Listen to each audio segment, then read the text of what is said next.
শুরু করো। স্যার গরু আমি সব কইরাইছি স্যার, আমি সব কইরাইছি। গরুর চারখানা পা স্যার, চারটা পা। এই গরুর চারটা পা তো সামনে একটু সামনে স্যার, গরুর চারটা পা বড় বড়। শুভ সন্ধ্যা বন্ধুরা, এখন আমি এসেছি টালিগঞ্জ মোড় অ্যাভিনিউ লাফিং ক্লাবে। প্রতি বছরের মতন এই বছর একটি ছোটোখাটো বাৎসরিক অনুষ্ঠান পালন করা হবে। অনুষ্ঠান শুরু হওয়ার সময় হয়ে গেছে যদিও, কিন্তু সেইভাবে দাদা দিদিরা এখনও সাজিয়ে গুছিয়ে উঠতে পারেনি।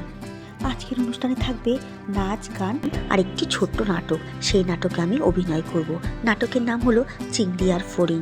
আমি হলাম সেই চিংড়ি। নাটকের কোনো অভিজ্ঞতা নেই, তাই ভুলভ্রান্তি হলে আগেই বলি ক্ষমা করে দিও। আর নাচ গানের ভিডিওটা তোমাদের দেখাতে পারলাম না, কারণ আমাদের ভিডিও তোলা হয়নি। আর এই দিদি আর আমি দুজনে মিলে নাটক করব। চলো তাহলে আমরা সরাসরি নাটকে চলে যাই। ধান্যে পুষ্পে ভরা আমাদের বসুন্ধরা, তাহার মাঝে আছে দেশে সকল দেশের সেরা, ও সে স্বপ্ন দিয়ে তৈরি সেজে স্মৃতি দিয়ে ঘেরা। বস না, তোমরা বইসো বইসো। তোমরা সব আজ ভালো তো? ভালো আছি। সব শিখাইছো? আচ্ছা, হ্যাঁ, তোমাকে আজকে কি হইব জানো তো? রচনা সম্বন্ধে তোমাকে কইতে হইব। কি কইবা জানো তো? কোন রচনা শিখাইছো? দাঁড়াও, শিখানো আইছো। আমি নাম তোমাকে এখনো ডাকি নাই। নাম ডাকুম তারপরে তো, হ্যাঁ, নামটা ডাকবো তবে না তোমরা কইবা। হ্যাঁ, কি বলো? উপস্থিত ফড়িং। রাম শ্যাম গেল কোথায়? আসে নাই তো। ও আবার কি হইলো? ডেঙ্গু হয়েছে। ডেঙ্গু হয়েছে? হ্যাঁ। ও খোঁজ খবর নিও। আচ্ছা ঠিক আছে। এই, ঘুমাইতেছো কেন? রাত্রে ঘুমাও নাই? না স্যার, পড়াশোনা করছিলাম, রচনা শিখছিলাম। সোজা বসো। ঘুমানোর ক্লাস নাইটা। ঠিক আছে। এই চিংড়ি, তুমি বলো তোমার গরু সম্বন্ধে রচনা বলবা। হ্যাঁ, শুরু করো। স্যার গরু আমি সব কইরাইছি স্যার, আমি সব কইরাইছি। গরুর চারখানা পা স্যার, চারটা পা। এই, সামনে একটু সামনে স্যার, গরুর চারটা পা বড় বড়। তারপরে একটা মাথা আছে স্যার, মাথাটার মধ্যে দুটো বড় বড় চোখ আছে, দুটো শিং আছে স্যার। এই শিংগুলা একদম খাড়া খাড়া জানেন স্যার। আর বড় বড় কানগুলা না সব সময় ঝুলতে থাকে স্যার, সব সময় ঝুলতে থাকে কানগুলা। তারপরে না স্যার, সে এত বড় মাথাটার মধ্যে এত বড় একটা মুখ, সে মুখটা হাফ হাফ হাফ হাফ করে ঘাস খায়। আর এত বড় একটা লেজ আছে স্যার গরু। আর গরুর লেজের সামনে না কতটি চুল আছে গোছা দেওয়া, ওই গোছা ওটা দিয়ে না ওরা মশা তাড়ায়, শুধু মশা তাড়ায় স্যার। তারপরে সেই চোখগুলো দেখে পুরো এমনি করে মাথা যায়, আর ঘাসগুলো এমনি করে ঘাসগুলো দেখে। আর আমার বাবা না স্যার মাঠে নিয়ে যায় গরুটারে, নিয়ে গিয়ে ছাইড়া দেয়। আর সমস্ত ঘাসগুলা খাইয়া মাছগুলো করে দেয় স্যার।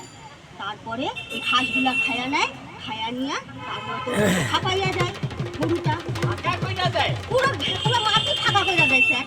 মাটিও খায় নাকি? না মাটি খায় না স্যার, ঘাস খায়। তারপর ওই ঘাসগুলা খাইয়া আর পুরো একদম খাইয়া দেয়। সে ওই হাগাগুলো নিয়ে আমি আর আমার বাবা ওই স্যার এইভাবে স্যার, এইভাবে আমরা গুটে দিই স্যার। তারপরে গুটাগুলা দিই, দিয়া বাড়ি আসি। আসে যে গরুর আমি আমার বাবা দুজনে মিলে গরুর দুধগুলা এইভাবে এইভাবে এইভাবে দুধ দুয়ায়।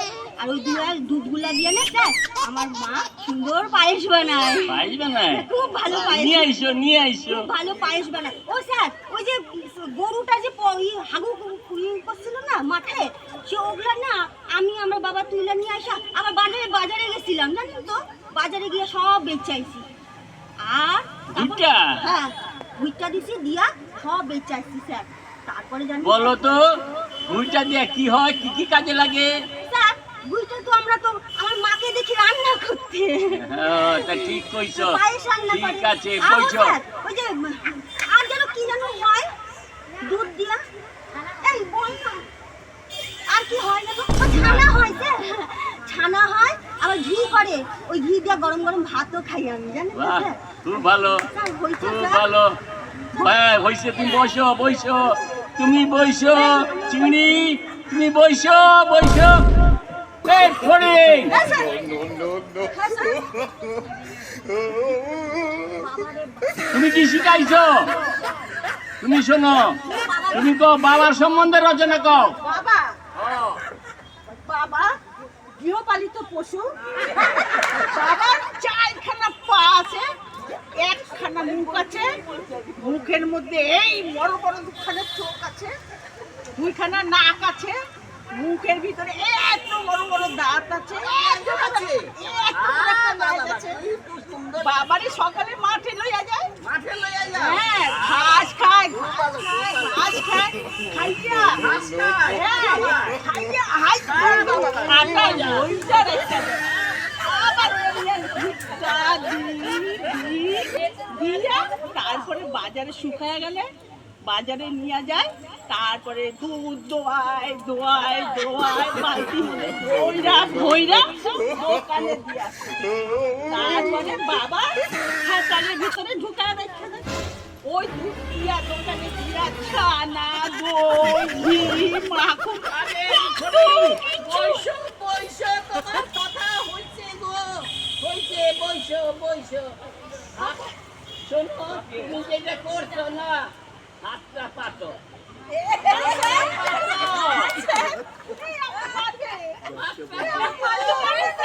তোমার বাবার লেজ আছে, আজকে জায়গাটা দেখবা, চারটা পা আছে কিনা দেখবা, তোমার বাবার এত বড় মাথা আছে কিনা দেখবা, সিং আছে কিনা দেখবা। আচ্ছা কাছে এসে বলি, হ্যাঁ, আজকে তো হাতটা পাতো। হাতে ব্যথা, হাতে ব্যথা, ব্যথা লাগবে। বেটা দেখো, আমি কিন্তু উঠলে কিন্তু রক্ষা নাই, বুঝছো? হাত পাতো পাতো। তুমি কইতা যে ছাইড়া দিমু, তো ছাইড়া দিলাম। কালকা তুমি সব কইবা, বাবার কটা লেজ আছে, কটা পা আছে, সবাই কই কইব। ঠিক আছে, আমি যদি না কইতে পারো ঠিক, তাইলে কিন্তু তোমার বিপদ আছে। একটু ভুল হইবে না, কালকে আমি ঠিক দেখা আসবো, বাবার মা যাও, আজকে ছুটি, আজকে তো মঙ্গল ছুটি।